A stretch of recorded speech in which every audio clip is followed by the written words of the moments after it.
Après la suspension de toutes les activités politiques au Mali, le 7 mai 2025 par les autorités de la transition, plusieurs cas d'enlèvement et de tentatives d'enlèvement d'hommes politiques par la sécurité d'État ont eu lieu le 9 mai 2025. Face à cette escalade, les appels se multiplient pour réclamer des enquêtes impartiales. L'ancien Premier ministre Moussa Mara a exigé la libération d'El-Bachir Thiam, militant du parti Yelema. Rappelons que le dialogue démocratique ne peut s'établir sous la contrainte.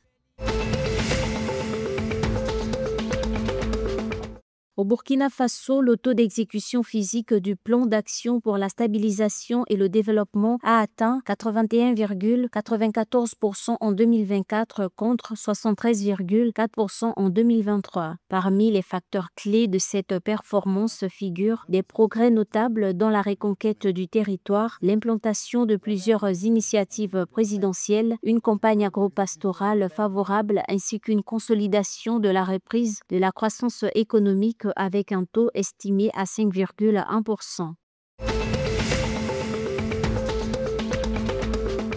Dans le cadre des préparatifs du Forum sur les systèmes alimentaires africains 2025, une réunion de haut niveau s'est tenue ce 8 mai 2025 à Dakar, au Sénégal. Cette rencontre stratégique a réuni le ministre de l'Agriculture, de la Souveraineté alimentaire et de l'élevage du Sénégal, ainsi que des ambassadeurs, représentants d'institutions internationales et leaders du secteur privé. Ce moment d'échange a permis d'aligner les visions, de consolider les engagements et de réaffirmer la volonté commune de bâtir des systèmes alimentaires africains durables, inclusifs et résilients. Notons que le Forum sur les systèmes alimentaires d'Afrique 2025, un événement continental majeur, se tiendra à Dakar du 29 août au 5 septembre 2025.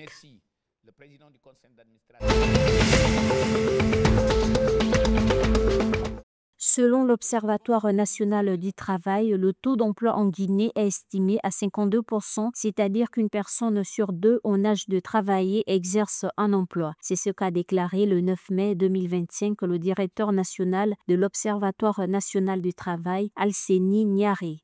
En revanche, le taux de chômage varie entre 4,5% et 5,8%, a souligné Alseni Niaré à l'occasion d'une journée portes ouvertes sur le travail organisé à Conakry, la capitale guinéenne.